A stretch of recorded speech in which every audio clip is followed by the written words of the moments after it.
friends, this is your girl Regina R. Patterson. I am the founder and principal of RRP Marketing and the founder of Melanin and Marketing that I have over on Facebook. If you're not a part of it, go ahead and go on over there and join the group, and then come on back over here and watch this video.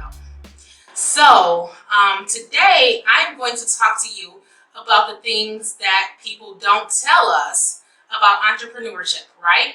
So people think about entrepreneurship, they think about setting their own hours, making buttloads of money, maybe Instagram, or internet fame, so many different things. And the one thing that we hear when it comes to entrepreneurship and when it comes to working for yourself is the fact that there's going to be a lot of long hours. There's going to be, a lot of grit, a lot of tenacity.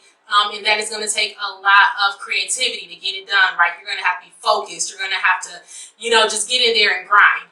And so we all hear that. But then there are some things that we just do not hear when it comes to entrepreneurship. And so those are things that I want to highlight. I've been on this journey for a while. I really started to grind extremely hard in 2018. Probably even harder in 2019, and in October of 2019, I left my job, my traditional day job, and I began working for myself full time. Like I said, that was after 15 years of experience of building what I needed to bring to the table. And so today I want to talk about what does it mean to actually work for yourself? What does it take to be an entrepreneur? People want to know, how do I grow? How do I grow my business? And they often think about things such as marketing. How do I get the word out there more? So on and so forth. And what I'm coming to find out as I observe people, that it really starts with the mindset before it even starts with the actions. I am one of those people who truly believe that the mindset precedes your choices, and your choices precede your actions, right? And then your actions precede success. And so with that being said, I realize that a lot of people who are on their entrepreneurial journey may be making some of the right moves, maybe making some of the wrong moves, and sometimes they don't know where they're making the right and wrong moves, right? And so today I want to talk about what that entrepreneurial mindset really looks like. So the first thing on the entrepreneurial mindset is curiosity and research. As an entrepreneur, you have to figure things out. You can't wait for anybody else to tell you the answer. There's no step-by-step manual. Trial and error is the way to go. And with that being said, you have to ask questions. You have to read tons of books. You have to read tons of articles. And you have to go to tons of videos. That's the good thing about Google. That's the good thing about YouTube. But then some other sources that you can use are things such as Skillshare. Tons of information on Skillshare. One of my personal favorites that I've gone to over the years is lynda.com. And then there's also LinkedIn Learning. Do not underestimate what you can learn through different tools that are out there.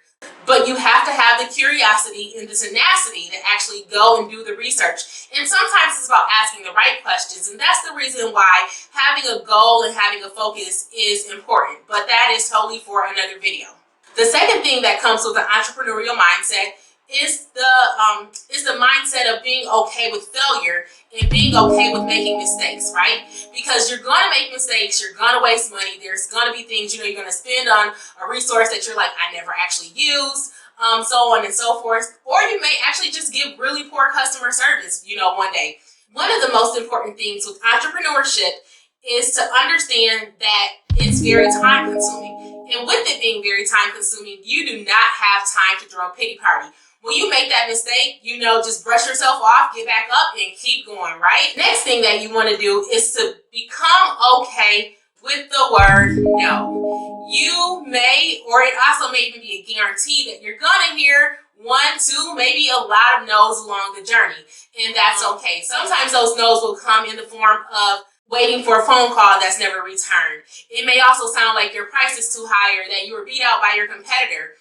And that's okay. Just get familiar with the word no. No, they keep coming. And like I said before, you don't have time to throw a pity party. So go ahead, get the no, and keep on going. It's like just keep on going to the next thing. Along with that line, another big important thing for the entrepreneur is to have a high sense of self-confidence.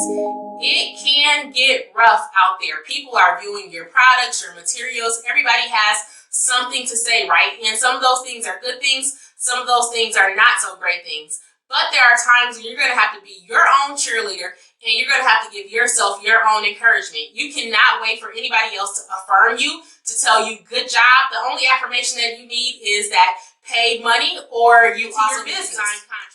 Another thing with entrepreneurship is to be okay with or have a mindset of deferred gratification. There are times when you're not going to get exactly what you want, and I mean from a financial standpoint.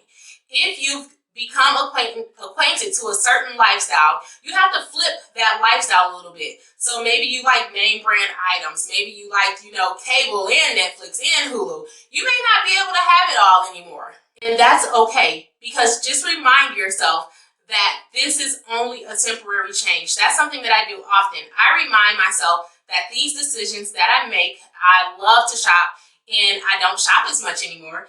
And I told myself this is just deferred gratification. Honestly, I struggled a little bit when I got rid of cable.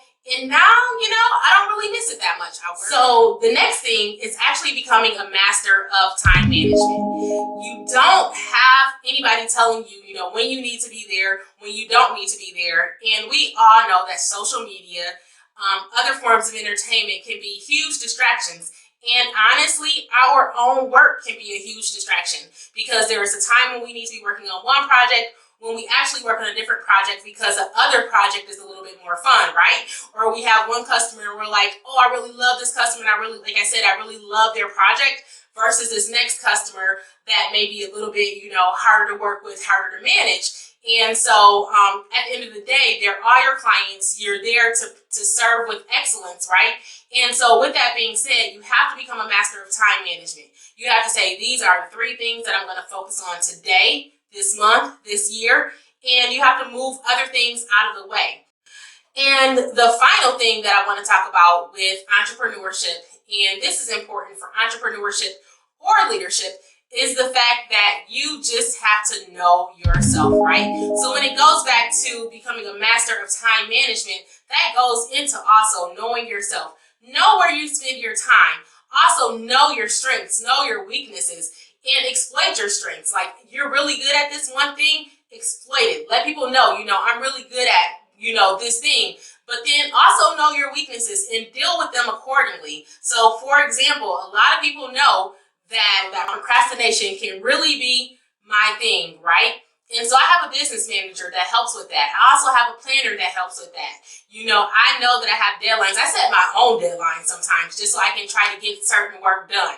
And so once again, it's really important to know yourself, know what other people are saying about yourself, and know how to manage that. Don't let those things necessarily rule you. Just be aware of yourself.